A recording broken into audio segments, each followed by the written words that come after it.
The floor manager drove her elbow into Winnie Stahl's side as she passed. Not by accident, not even pretending to be. And the tray tipped, and the coffee went across the white tablecloth, and the bowl of soup hit the carpet in a way that was going to take a long time to clean up. "Try not to take up the whole aisle," Astrid said, already moving on. The old man at table 9 had not touched his food. He had been watching the interaction from the moment Astrid had announced, loudly enough for the entire dining room to absorb, that certain staff members were a liability to the club's image. He had watched with the particular stillness of a man who had lived long enough to recognize when the world was misbehaving. August Strand was 76 years old. He wore a plain grey cardigan and unremarkable trousers and shoes that were clean but not new. He had been coming to the Strand Club 3 times a week for the past 6 weeks. And in all that time, exactly one person on the staff had ever looked at him like he was someone worth looking at. That person was currently on her knees. August set down his spoon. Slowly, with the deliberateness of a man who understood that certain moments deserved his full attention, he rose from his chair. At the same moment, the front door opened. The room shifted in that specific way. Rooms shift when a particular kind of man enters. It wasn't loud. It wasn't announced. But the sommelier near the bar went very still, and the server at table 4 stopped mid-sentence, and the entire social geometry of the dining room quietly rearranged itself. Henrik Strand walked in without looking at anyone. 2 men came in behind him. Penn, broad, watchful, and another whose name Winnie would not learn for several weeks. Henrik crossed the room like a man who had decided exactly how much space he was allowed to take up, and had quietly decided it was all of it. He stopped beside Winnie. She had not heard him coming. She was focused on the stain on the napkin, on the practiced act of making herself small that she'd been refining since approximately age 12 in a body the world could never quite stop commenting on. When she looked up, the man above her had the face of someone who made consequential decisions every day and had never once lost sleep over them. "Are you hurt?" he asked. "No." She sat back on her heels. "I'm fine. I'll have this cleared in a minute, I'm sorry." He extended his hand. She stared at it for a beat too long. Then she took it. His grip was careful, unhurried, the kind of grip that did not require her to be grateful for it. Once she was upright, she stepped back immediately, old reflex. "Father," Henrik said without turning. August had come to stand at his son's side. He tilted his head toward Astrid with a gesture that was almost gentle. "That one. She's been doing this for weeks." Henrik looked at Astrid Kiel for approximately 3 seconds. "Your keycard will be deactivated by morning," he said. "Tonight, you're done." Astrid had been floor manager of the Strand Club for 4 years. She knew, in an abstract way, who owned the building. She had never believed that knowledge would become personally relevant to her until this exact moment, when it was entirely too late. Winnie had started at the Strand Club 10 weeks earlier as a bookkeeper, a title that did not put you in the way of important people, did not attract attention, and suited her perfectly. She managed the legitimate accounts, reconciled receipts, and was trusted specifically because she was methodical, thorough, and apparently invisible to everyone who needed things to run quietly. She had noticed August on her 3rd day. He came every Monday, Wednesday, and Friday at 11:30. He sat at table 9 by the window. He came alone. No driver visible, no phone on the table. And after the first week, no newspaper, because the print was too small and he had not mentioned this to anyone except Winnie, who had been walking past when he squinted at it, and had simply stopped and asked if she could read him the relevant section. He'd looked up at her like she'd said something in a foreign language. "You don't have to do that," he'd told her. "I'm on my break," she'd said. I read fast. That was how it started. August had a standing preference for bourbon and a documented medical objection to it that he observed approximately never. Winnie developed the quiet practice of delivering both, the bourbon he requested and a glass of water she placed beside it without commentary. He noticed by the second week. He called her over specifically to address it. The water, he said, is a message. It's hydration. At my age, hydration is a message. At your age, Winnie said, your doctor's opinion is the one that counts. Drink the water first. August looked at her with the expression of a man who had not encountered mild weather in quite some time, and was unsure how to dress for it. Then he drank the water. He also drank the bourbon, but he drank the water first. In her 5th week, she found him on the rear terrace in a light rain. He had not moved inside. He was watching the courtyard with the fixed attention of someone who was not actually seeing the courtyard at all. She brought an umbrella. There's a dry table in the main room, she said. I know. She stood for a moment, holding the umbrella over both of them. The rain made a low sound against the stone. Do you want company? She asked. He glanced at her. Most people either leave or they sit down without asking. Most people aren't standing in rain they didn't have to walk into, she said. Your call. He moved to make room on the bench. They sat together for 20 minutes. He talked about the neighborhood as it had looked 30 years before. The corner businesses that were gone, the alley that had been a shortcut once.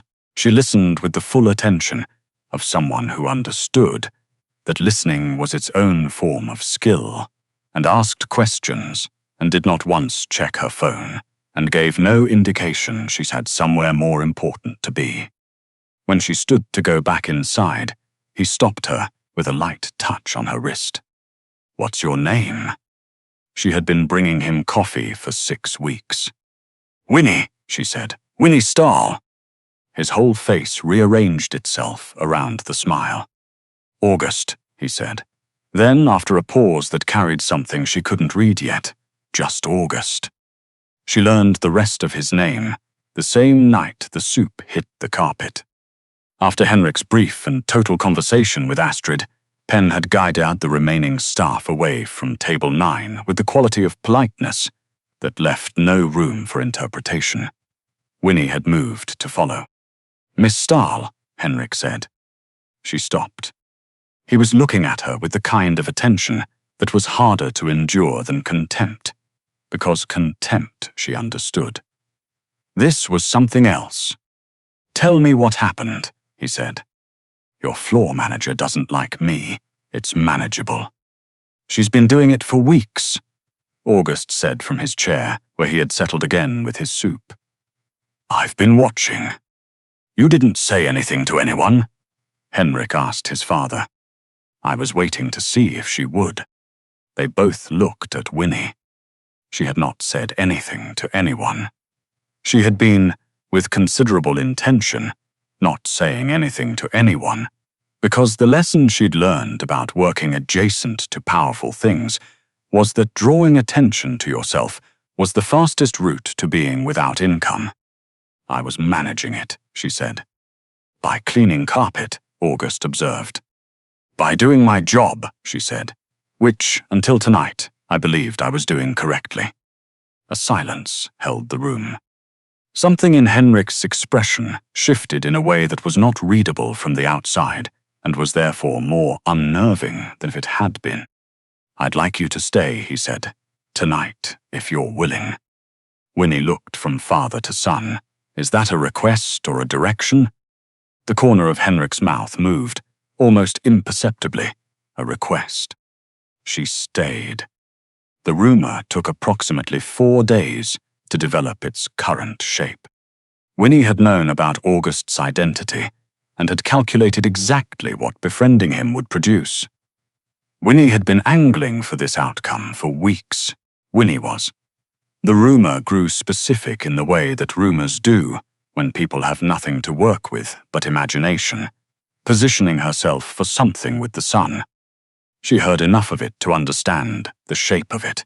She did not respond. Penn found her in the accounting office on a Thursday and seemed genuinely puzzled by this. "You're not going to address it," he said.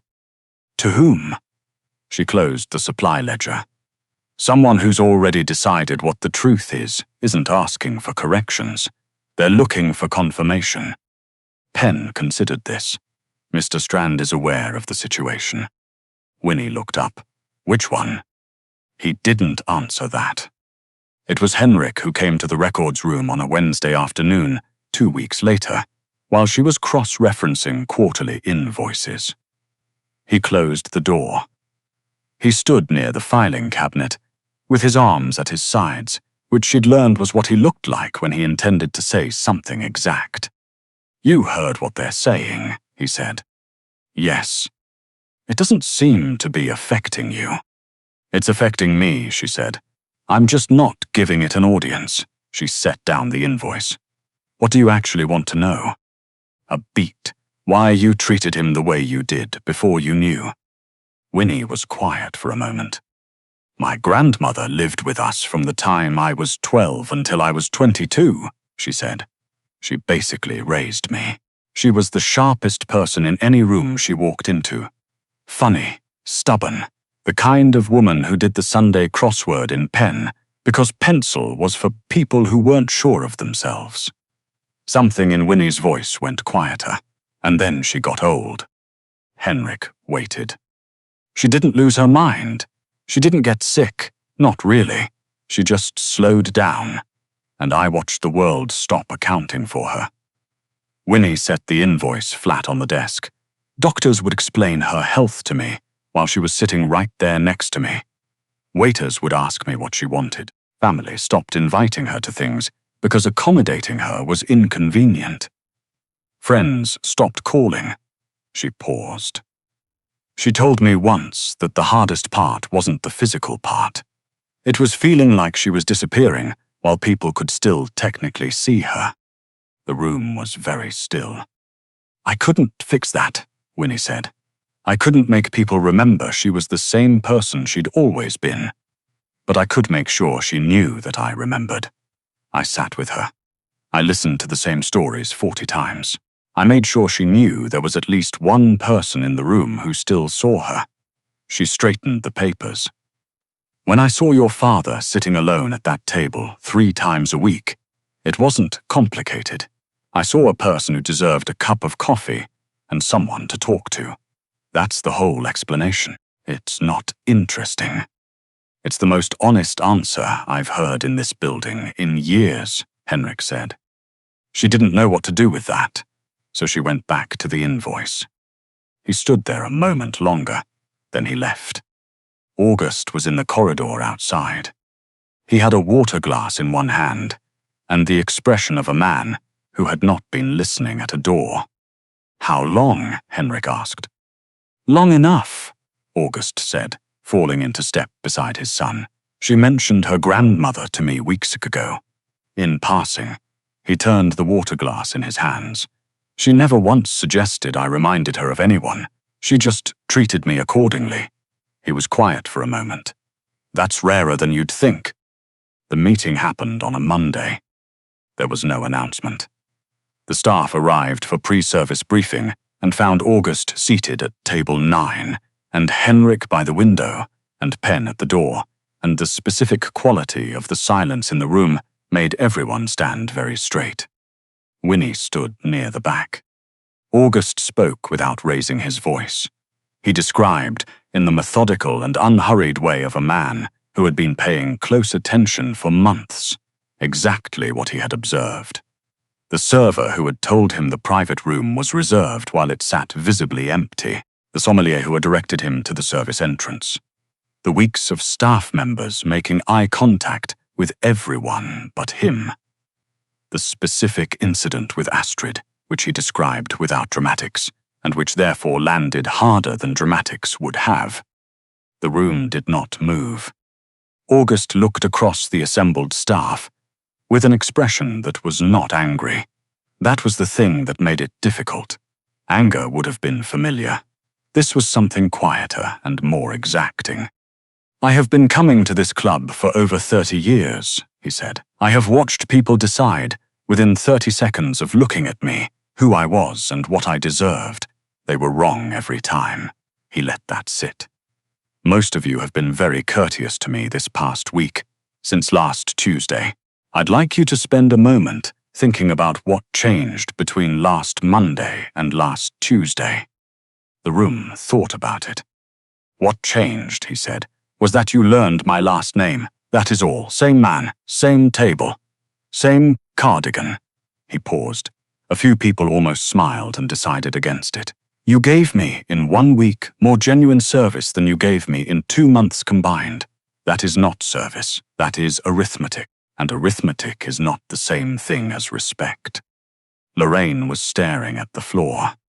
The only person in this building, August continued, and his voice dropped, which caused everyone to lean almost imperceptibly forward, who treated me as though my presence mattered, who brought me water when I asked for bourbon, who sat with me in the rain without being asked, who read me the newspaper because my eyes weren't what they were, was also the person every single one of you spent last week whispering about. He looked toward the back of the room. She was kind to me before she knew my name, he said. You were courteous to me only after you learned it. I'd like you to sit with the difference between those two things. It is, I promise you, not a small difference. No one moved. Lorraine was formally reassigned and did not return to the floor. 3 senior employees received documented warnings. 2 were removed from supervisory roles. There were no theatrics. The consequences were proportional and final.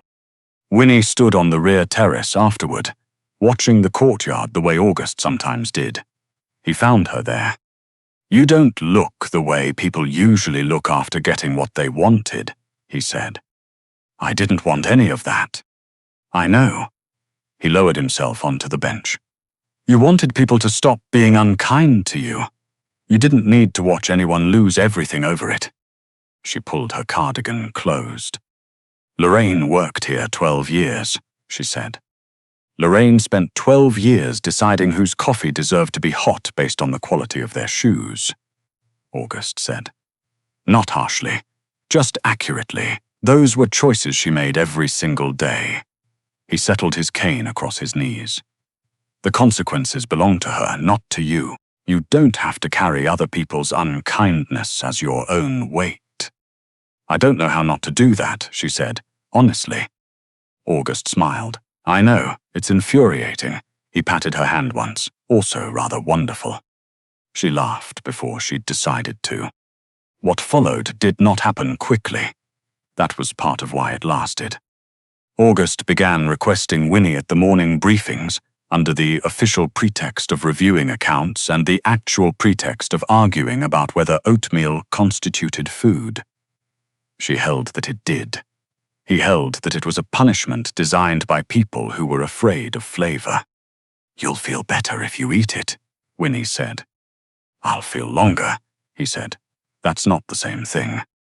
Henrik was present for the 4th of these arguments, theoretically there to sign a contract, and had apparently stayed longer than the contract required, because when Winnie looked up after 20 minutes, he was still at the table, pretending to read something.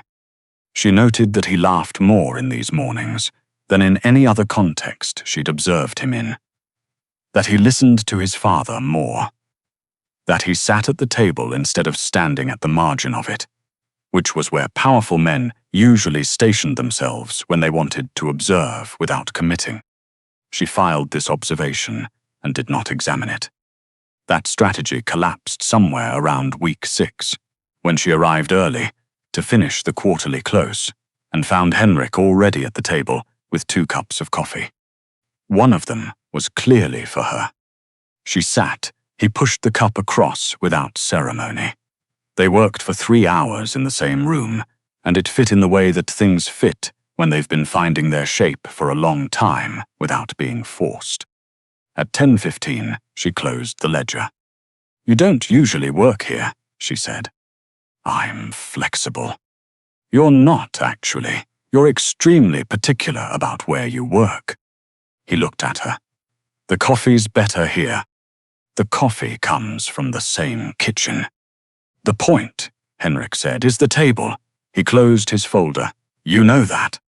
She did know. She had known it for several weeks and had been conducting herself as though she didn't, because conducting yourself as though you don't notice things is a very effective short-term strategy and a completely unsustainable long-term one. "I work for this family," she said, carefully. "I know your title. I'm not going to pretend I don't see things clearly, because seeing them clearly is inconvenient." "I would find that far more inconvenient," he said. The room was very quiet. "Your father gets 2 sugars," she said, because she needed to say something true and manageable, not 4. "He's told me," at length. "He's going to keep arguing about it." I assumed. Henrik looked at her directly. "You haven't given ground in 8 months. I don't expect he'll outlast you." Winnie looked at the coffee cup, then at him, then out the window. "I'm not something to be managed," she said.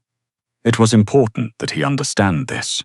Not by the name, not by the building, not by what I know about how things work here.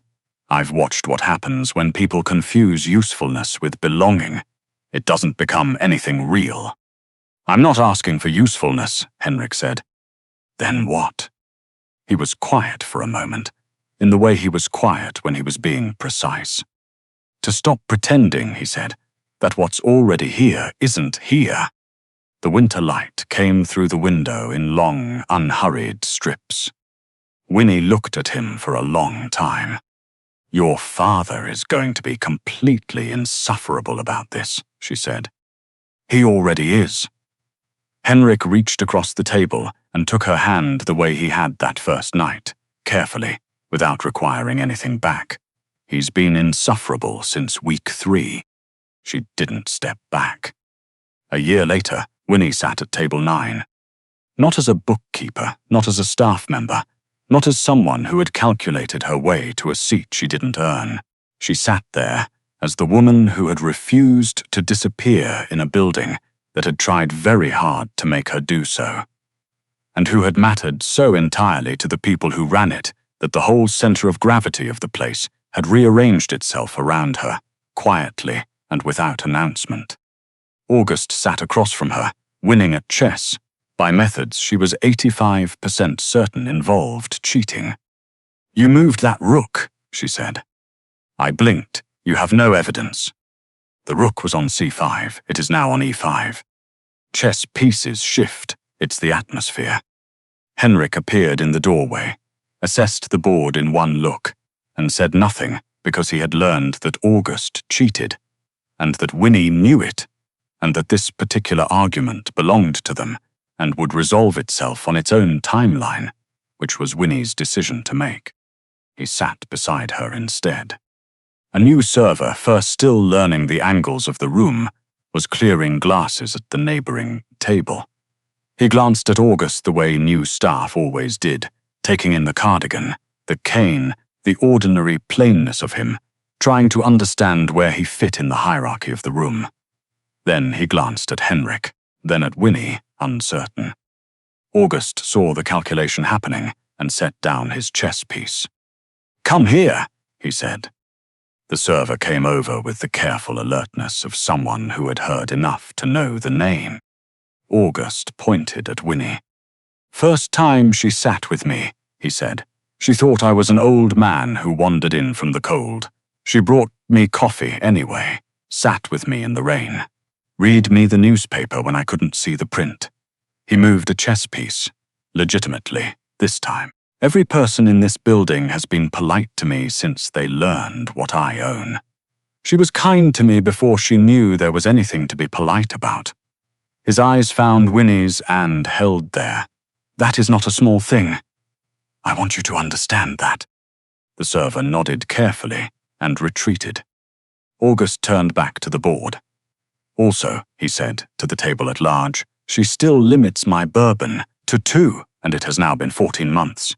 And she shows absolutely no signs of relenting." 2 is what your doctor said, Winnie said, without looking up from the board. My doctor is not 77. Which is why he'll outlive you if you don't listen to him. That's a terrible sales pitch. I'm not selling anything. I'm managing your health.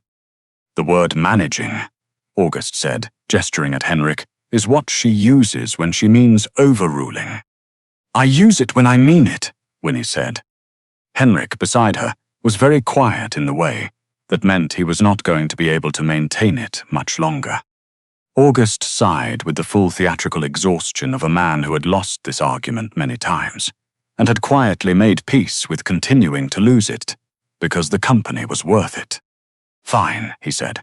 He pushed a pawn forward. Your move. Winnie studied the board. She moved her bishop. August stared at it. He stared at it for a long time. That, he said slowly, is deeply unfair.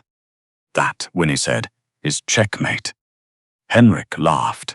A real one, the kind that came up without asking, and August pointed at him in betrayal, and Winnie sat back in her chair, with the uncomplicated ease of a person who was exactly where she was supposed to be, not because anyone had placed her there, not because a powerful name had reached down and elevated her, but because she had walked into a building carrying a ledger and the unremarkable intention to do her job honestly, and had sat with an old man in the rain when she didn't have to, and had not changed when the world around her changed, and had not stepped back when she deserved to step forward, and had been, in the end, not rescued or rewarded, but simply seen, which was, August Strand would tell anyone who asked, and several people who hadn't, the only thing she had ever needed in the first place. He accused her of cheating. She had not cheated. Neither of them would ever fully settle this.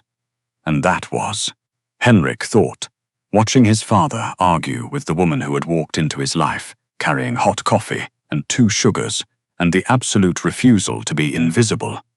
Exactly the kind of argument that made coming home feel like the point.